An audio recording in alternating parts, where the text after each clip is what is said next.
Hi everyone, and welcome to the Practice Growth with Pras podcast. I'm your host, Pras Murthy, CFO and co-founder at Dr. Multimedia, where for the last 10 years I've been helping practices grow all across the country. We started this podcast so we could dive deeper into the issues around practice growth, from online marketing to the way you run your business.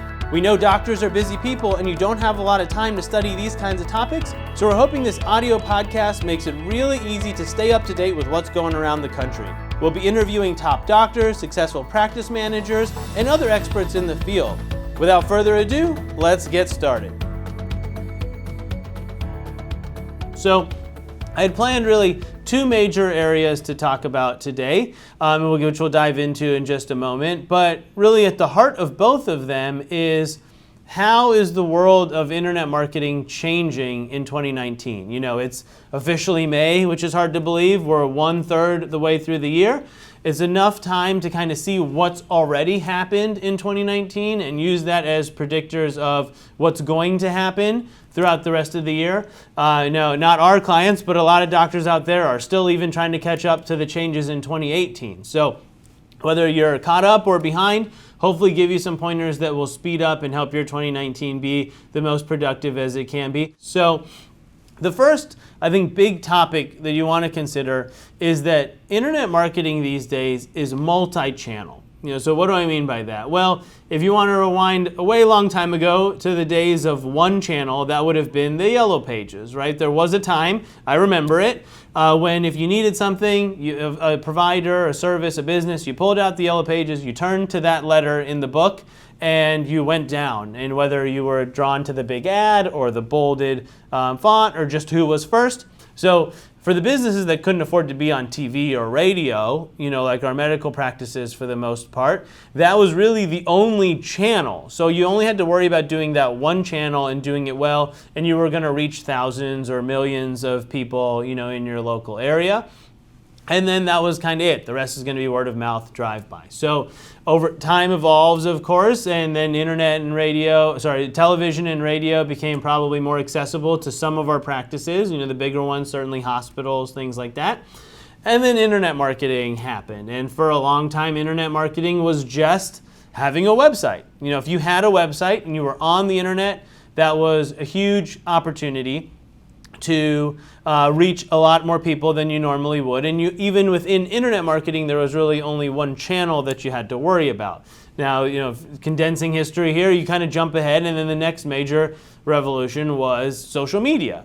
And now you needed not just a website, but you had to have a Facebook page, and you had to be on there, and then kind of Google search, right, happens, and now you have to have a Google business page and Google reviews. So you can see how over time these different channels are evolving, and it's hard to say that any one is that much more or less important than the other. As we've gone on, we've just come to accept that if you're a business, you need a website, you need a Facebook page, and now kind of people are talking about whether you need an Instagram presence yet or not, and then whether you need a blog or not, whether you need to be creating video or not. So all of those are different channels, and kind of the name of the game in 2019 is multi-channel marketing. You don't just go to one source of information and call it a day. That would be kind of single channel marketing. So knowing now that multiple channels are kind of at the heart of this, it's a little daunting because it's a lot more work than it used to be. But as we evolve through 2019, it's so important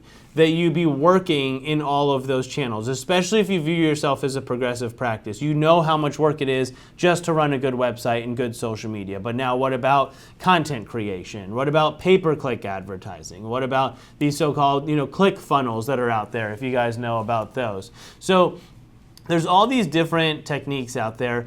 What advice can I give you as a medical practice? Well, one is just please be on all the channels. Even if you're not ready to do them all well and you need some help and you're not a Dr. Multimedia client, at least establish a presence. If I could go back in time and do this video 6 years ago, I'd probably be talking about how, as a business, you really should get a Facebook page. I know not every business has one. I know it's a pain. You have your website. You're already struggling to keep that thing up to date. How are you going to take on all these social media posts? Plus, you have to deal with all these people leaving comments and reviews, and what a nightmare. How much easier it would be to just not deal with it. But if you had listened to me and the other people that were saying the same thing, now you'd be thanking us because you're like, thank goodness Facebook wasn't a fad, it caught on. It is a real way to get business. You can communicate with potential patients through there, and they do look for your listing, and they do look you up.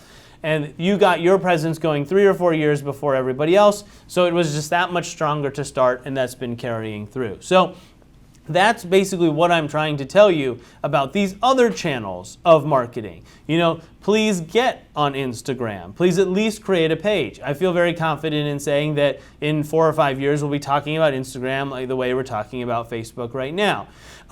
Please look into paid advertising, pay-per-click advertising through Google. Even if you're not ready to go crazy with it, maybe start off with a couple of $100, $200 or $300 to get on there, to start being on that channel and not just missing the boat entirely and sitting out while other people, take advantage of it. And we'll touch more on that in a second. So just like we're doing, we want you to have some form of video, even if that's pulling out the iPhone and talking, having a doctor talk on there for 30 seconds to a minute.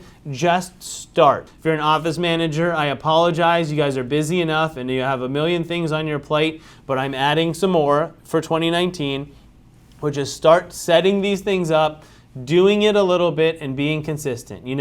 If one Instagram post a week is too much to ask right now, start with one a month, right? Just have something on there. Let that page say created May 2019 instead of created, December 2021 when you have to.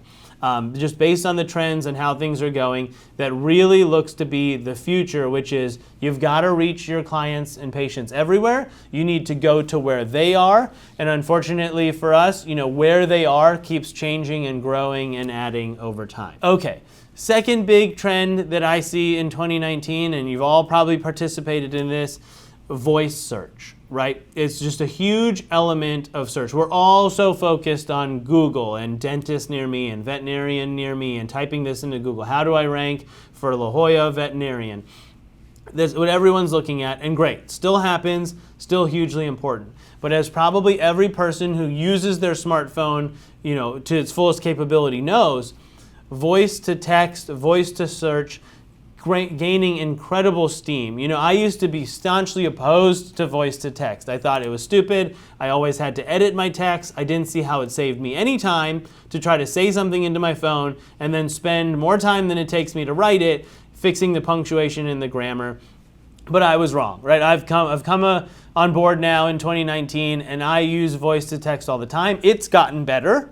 And so it understands what I'm saying much more frequently. And if I have to skip a grammatical mistake here and there, so be it. But it allows me to get things done much faster. My free time is limited. I can be walking and looking up and texting, someone on my phone, or issue a quick reply where normally I would have waited till I could sit down and look down. So you could say, I want to know, tell me which dentists near me offer endodontics or offer orthodontic treatments, or pediatric dentist that also treats adults.